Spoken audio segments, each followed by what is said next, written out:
Om Swastiastu, pemirsa Bali TV dimanapun Anda berada, kembali saya Nyoman Winata, redaktur pelaksana harian Bali Pos ya, menjumpai Anda tentu saja dalam Bali Pos Talk.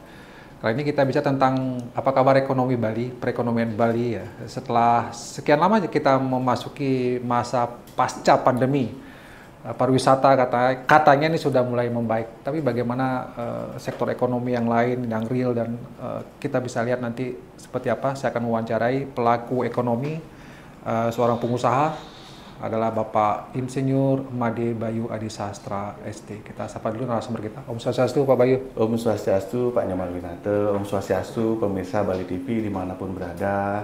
Terima kasih Pak Nyoman kedatangannya Diki. Selamat pagi. Ya, selamat pagi. Sudah lama ya? Sudah berapa purnama kita nggak ketemu? Terakhir ketemu waktu pandemi. Waktu pandemi. Waktu susah-susahnya gitu ya. Iya. Ya. Pak Bayu, gimana ekonomi kita ya? Pak Bayu kan sebagai seorang pelaku usaha tentu melihat perkembangan perekonomian kita pasca pandemi. Sudah beberapa tahun lah katakan pasca pandemi. Sudah membaikkah? Sudah normalkah? Atau gimana Pak Bayu? Terima kasih. Jadi astungkara Pak Nyoman Winata, kita di Bali pemulihan ekonomi berjalan jauh lebih baik dari ekspektasi kita. Jadi sejak tahun 2023, khususnya di sektor pariwisata ya, kelihatannya pemulihannya itu jauh lebih bagus dari apa yang kita pikirkan. Jadi kebetulan kami juga ada unit usaha akomodasi wisata di Seminyak, Peti Tengah. Jadi tahun ini di 2024 sampai bulan Agustus rata-rata revenue sudah 30-35% di atas tahun 2019 sebelum pandemi. Sebelum pandemi ya. Okupansi juga rata-rata sudah cukup baik. Ya, jadi kelihatannya proses pemulihan ekonomi kita berjalan jauh lebih baik dari yang kita pikirkan. Jauh lebih baik dan lebih cepat. Karena kalau tidak salah dulu kita diberikan informasi paling cepat 2025 katanya Pak Boy ya. Tapi 2024 ini sudah mulai bagus. Jadi pada saat kita banyak diskusi sama OJK dengan teman-teman stakeholder semua, itu kita proyeksikan pemulihan Bali itu di tahun 2026 malah. 2026 ya. Jadi sekarang kelihatannya di 2024 sudah berjalan sudah di atas dari tahun 2019 ketika sebelum COVID. Oke. Mungkin bisa perlu diperjelas juga Pak Boy tentang bagaimana sebenarnya tadi Pak Boy mengatakan apa average revenue. Berarti kan harga jual kamar hotel katakanlah itu sudah di atas sebelum pandemi gitu ya Mas ya Pak Boy. Jadi ini yang cukup menggembirakan, cukup kita syukuri. Pasca COVID, pasca pandemi, hampir di semua daerah destinasi wisata itu mengalami kenaikan harga kamar. Jakarta, Singapura, termasuk Bali. Jadi Bali ini tidak hanya Bali saja berarti ya? Bali, semua. Bali. Hampir semua setelah pandemi mengalami peningkatan harga kamar. Jadi ini yang patut kita syukuri. Kenaikannya pun cukup tinggi. Jadi kalau saya bandingkan dengan tahun 2019 ketika sebelum terjadi COVID, harga kamar kita rata-rata naik sudah di angka 30-an%. 30%? Lumayan tinggi itu, 30%. Pak Nyoman Winata bisa cross-check dengan data di Bapenda. Setoran PHR kita bagaimana sampai di bulan Agustus. Iya. Kan PHR-nya Badung naik terus sekarang. Naik terus, ya. Target PAD juga tinggi sekali kan. Nah, kalau ada juga yang bertanya apakah ini semacam hanya kejutan apa istilahnya artinya konsistensi ke depannya, apakah Pak Bayu melihatnya akan tetap terjadi atau jangan-jangan hanya kejutan sebentar saja, begitu orang dilepas pandemi orang jalan-jalan kemudian tapi beberapa saat kemudian akan menurun lagi, ada nggak gejala seperti itu Pak Bayu? Sebenarnya kalau kita lihat perkembangan di global sekarang, kebutuhan orang untuk berwisata kan juga semakin tinggi ya. Apalagi Pak Win mungkin bisa lihat Gen Z itu kan lebih senang traveling dia daripada hal-hal yang di luar itu. Ingin melihat dunia luar, ingin mengetahui destinasi-destinasi wisata. Ya. Kan itu juga sebenarnya cukup positif buat kita di Bali.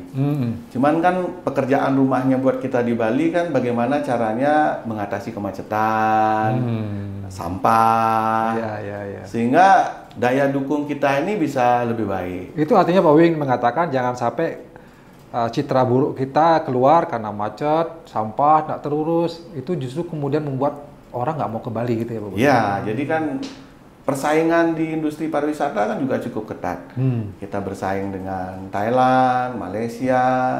Harapan kita ke depan kan bagaimana orang yang berkunjung ke Bali juga nyaman, aman gitu ya. Sehingga Bali yang pariwisatanya mengedepankan pariwisata budaya bisa terus meningkatkan potensinya ke depan. Ya. Nah, kalau tadi kan di pariwisata nih sudah ada kabar baik dan mungkin data-data dari perkembangan atau pertumbuhan ekonomi juga sudah cukup baik lah Bali, sekitar 5% ya. Kalau Bali sampai triwulan kedua kan sekitar 5,3. 5,3 ya. Sudah cukup bagus ya. Di atas nasional. Di atas nasional. Ya. Tapi bagaimana dengan kita di sektor realnya, artinya di perekonomian lokalnya, apakah ini juga sudah mulai ada peningkatan atau tidak? Karena kan kita tahu Pak Bayu juga pemilik dari Plaza Renon gitu ya. Gimana kunjungan di Plaza Renonnya, gimana kalau kita breakdown lagi lah dari pariwisata? Jadi memang tidak linear ya. Tidak linear pertumbuhan yang terjadi di sektor pariwisata yang sangat menggembirakan. Kalau kita coba lihat di sektor perdagangan lokal, saya ambil beberapa data gitu. Kadang-kadang kalau saya mengasesmen kita punya tempat itu dari hal-hal yang paling mudah gitu ya. Kita melihat tingkat parkir, kita lihat tingkat kunjungan setiap hari, kita lihat juga penjualan di masing-masing tenan. Nah, kalau saya bandingkan data kita tahun 2024 dengan data kita sebelum pandemi tahun 2019, memang tingkat pemulihannya masih di 70% dari tahun 2019. Nah, cuman kalau kita bandingkan dari aspek penjualan di masing-masing tenan, itu masih 50% dari tahun 2019. Berarti lebih rendah lagi ya, berarti ya? Ya, jadi masih artinya kunjungannya baru 70, tapi kalau tingkat belanjanya baru 50. Iya, jadi kemungkinan kan masih ada saya masih belum clear sekali apakah ini karena tingkat persaingan pusat perbelanjaan yang semakin ketat ya? Atau memang dari sisi daya beli, karena kan sekarang di bulan awal September kemungkinan masyarakat kita kan 2 bulan kemarin kan musim baru sekolah, tahun ajaran baru. Jadi mungkin sebagian masyarakat harus mengatur pengeluaran sesuai dengan skala prioritasnya. Tapi secara umum kita lihat sudah cukup bagus. Ya, walaupun dengan tingkat persaingan yang sangat ketat sekarang di Denpasar, tapi tingkat kunjungan sudah cukup baik. Sudah mulai naik lah, walaupun belum dekat belum sampai seperti tahun 2019 ya Pak Bayu ya. Tapi ini juga tidak menjadi indikator bahwa perekonomian Bali sudah mulai membaik. Nah, pertanyaan kemudian adalah begini Pak Bayu, apa yang mesti kita lakukan, katakanlah pemerintah, kemudian stakeholder yang lain untuk paling tidak meningkatkan kembali pertumbuhan ekonomi Bali ini ke depan? Apakah masih kita harus menggantungkan pada sektor pariwisata atau ada hal lain yang harus kita lakukan? Terima kasih. Sebenarnya kan harapan kita semua seperti itu. Jadi kalau kita ambil data tahun 2019, tingkat kunjungan wisatawan asing ke Bali 6,3 juta. Tahun ini mungkin kalau semuanya berjalan dengan baik akan tembus di angka 6 juta. Jadi sebenarnya masih di bawah tahun 2019. Tapi yang jadi problem kita di Bali sekarang kan isu-isu seperti kemacetan, sampah, air bersih.